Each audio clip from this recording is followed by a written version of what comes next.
ان اللہ وملائکتہ یصلون علی النبی یا ایہا الذین آمنوا صلوا علیہ وسلموا تسلیما۔ اللہم صلی علی محمد بعدد کل داع ودواء وبارک وسلم۔ اللہم صلی علی محمد بعدد کل داع ودواء وبارک وسلم۔ اللہم صلی علی محمد وآل محمد۔ اللہم صلی علی محمد کما تحب و ترضی لہ۔ بسم اللہ الرحمن الرحیم۔ تمام تعریفیں صرف اللہ تعالیٰ کی ذات عالی کے لیے ہیں، جس نے انسان کو پیدا کیا تاکہ انسان پر اپنی وہ نعمتیں جو زمانہ کے گزرنے سے ختم نہیں ہوتیں لوٹائے۔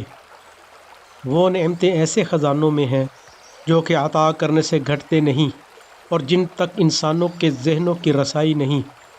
اللہ تعالیٰ نے انسان کے اندر صلاحیتوں کے ایسے جوہر چھپا رکھے ہیں جن کو بروئے کار لا کر انسان رحمان کے خزانوں سے فائدہ اٹھا سکتا ہے، اور وہ ان ہی صلاحیتوں سے ہمیشہ ہمیشہ کی جنت میں رہنے کی سعادت بھی حاصل کر سکتا ہے۔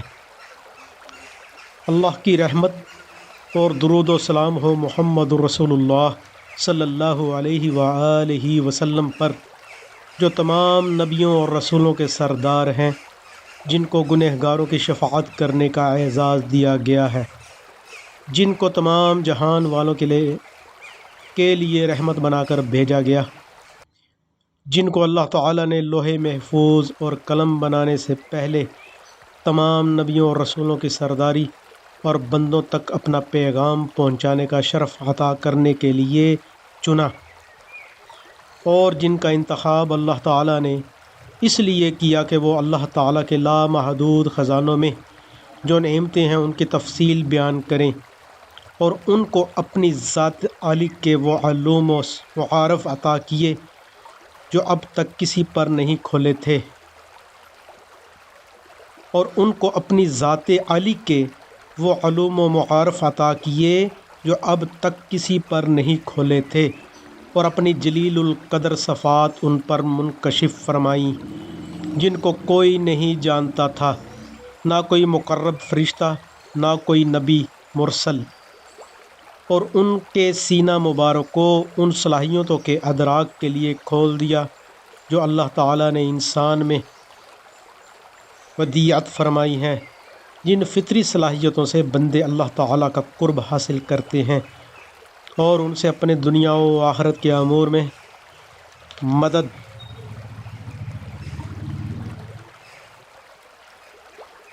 مدد حاصل کرتے ہیں۔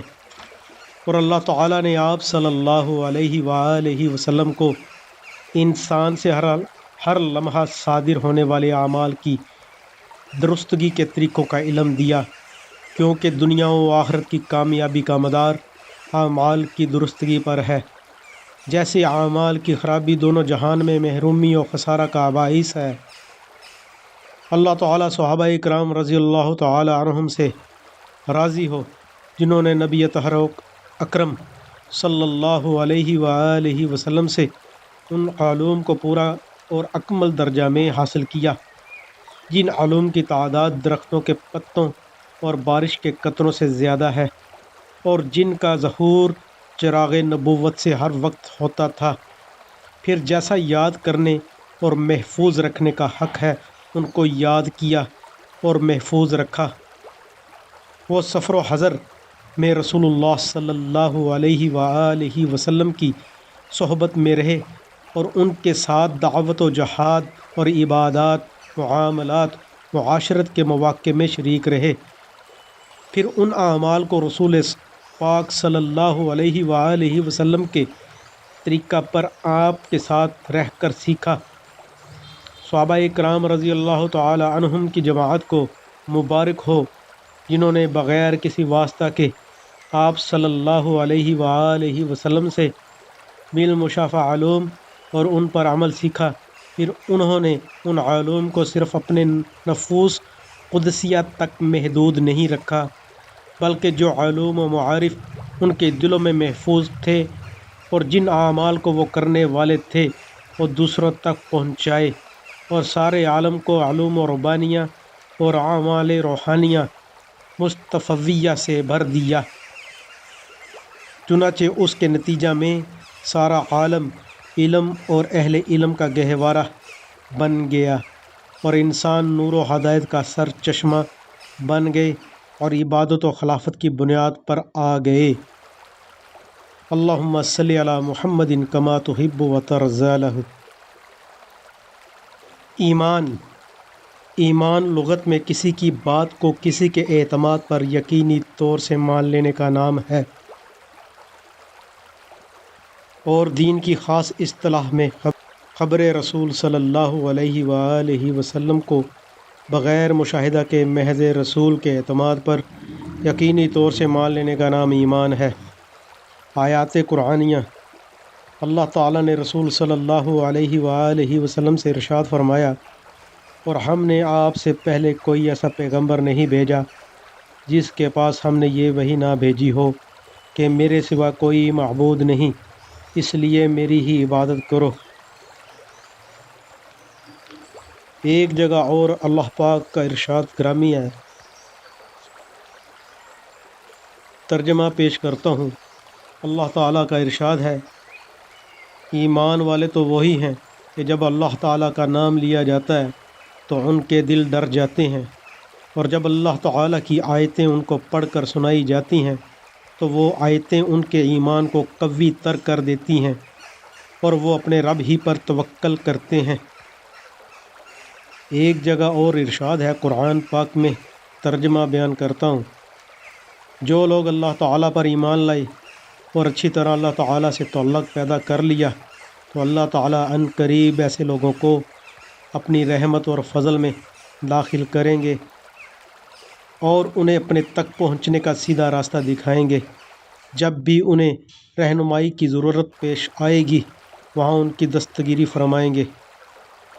جو لوگ اللہ تعالیٰ پر ایمان لائے اور اچھی طرح اللہ تعالیٰ سے تعلق پیدا کر لیا تو اللہ تعالیٰ عن قریب ایسے لوگوں کو اپنی رحمت اور فضل میں داخل کریں گے اور انہیں اپنے تک پہنچنے کا سیدھا راستہ دکھائیں گے۔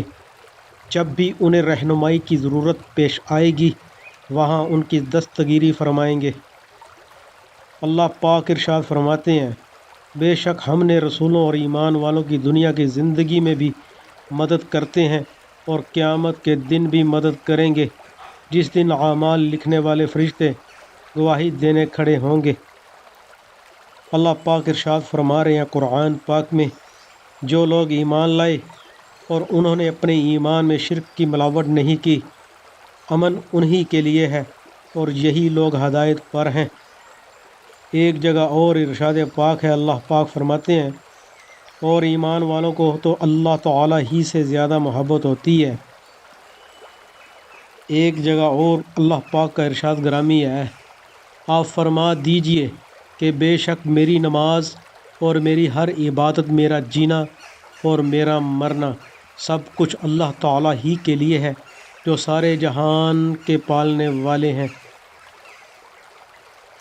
احادیث نبویہ ہے، حضرت ابو ہریرہ رضی اللہ تعالی عنہ سے روایت ہے کہ رسول اللہ صلی اللہ علیہ وآلہ وسلم نے ارشاد فرمایا، ایمان کی 70 سے زیادہ شاخیں ہیں، ان میں سب سے افضل شاخ لا الہ الا اللہ کا کہنا ہے، اور ادنا شاخ تکلیف دینے والی چیزوں کا راستہ سے ہٹانا ہے، اور حیا ایمان کی ایک اہم شاخ ہے۔ حیا کی حقیقت یہ ہے کہ وہ انسان کو غلط کام سے بچنے پر آمادہ کرتی ہے اور صاحب حق کے حق میں کوتاہی کرنے سے روکتی ہے۔ حضرت ابو ہریرہ رضی اللہ تعالی عنہ سے روایت ہے کہ رسول اللہ صلی اللہ علیہ وآلہ وسلم نے ارشاد فرمایا، اپنے ایمان کو تازہ کرتے رہا کرو۔ عرض کیا گیا، یا رسول اللہ صلی اللہ علیہ وآلہ وسلم، ہم اپنے ایمان کو کس طرح تازہ کریں؟ ارشاد فرمایا، لا الہ الا اللہ کو کثرت سے کہتے رہا کرو۔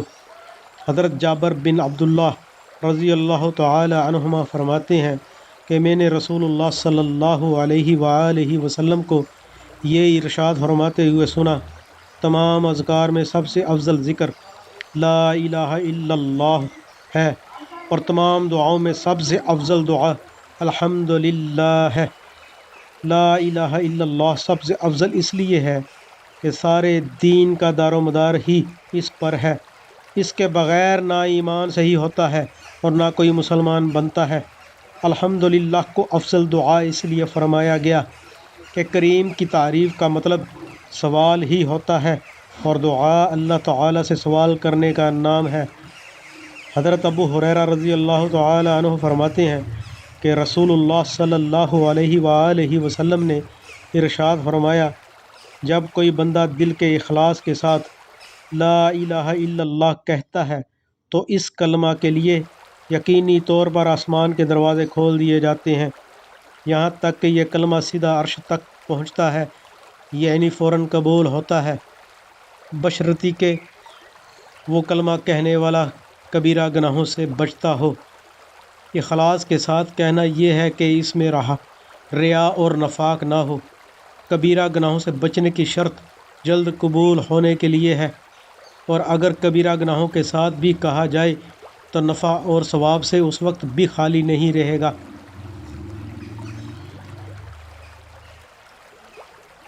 حضرت علی بن شداد رضی اللہ تعالی عنہ فرماتے ہیں کہ میرے والد حضرت شداد رضی اللہ تعالی عنہ نے یہ واقعہ بیان فرمایا، اور حضرت عبادہ بن صامت رضی اللہ تعالی عنہ جو کہ اس وقت موجود تھے اس واقعہ کی تصدیق فرماتے ہیں کہ ایک مرتبہ ہم لوگ نبی کریم صلی اللہ علیہ وآلہ وسلم کی خدمت میں حاضر تھے۔ رسول اللہ صلی اللہ علیہ وآلہ وسلم نے دریافت فرمایا، کوئی اجنبی غیر مسلم تو مجمع میں نہیں؟ ہم نے عرض کیا کوئی نہیں۔ ارشاد فرمایا دروازہ بند کر دو۔ اس کے بعد ارشاد فرمایا ہاتھ اٹھاؤ اور کہو لا الہ الا اللہ۔ ہم نے تھوڑی دیر ہاتھ اٹھائے رکھے اور کلمہ طیبہ پڑھا، پھر آپ صلی اللہ علیہ وآلہ وسلم نے اپنا ہاتھ نیچے کر لیا، پھر فرمایا الحمدللہ، اے اللہ آپ نے مجھے یہ کلمہ دے کر بھیجا ہے اور اس کلمہ کی تبلیغ کا مجھے حکم فرمایا ہے، اور اس کلمہ پر جنت کا وعدہ فرمایا ہے، اور آپ وعدہ خلاف نہیں ہیں۔ اس کے بعد رسول اللہ صلی اللہ علیہ وآلہ وسلم نے ہم سے ارشاد فرمایا خوش ہو جاؤ، اللہ تعالیٰ نے تمہاری مغفرت فرما دی۔ صلی اللہ علیہ وآلہ وسلم۔ اللہم صلی علی محمد کما تحب و ترضی لہ۔ سبحان ربک رب العزت عما یصفون والسلام علی المرسلین والحمد للہ رب العالمین۔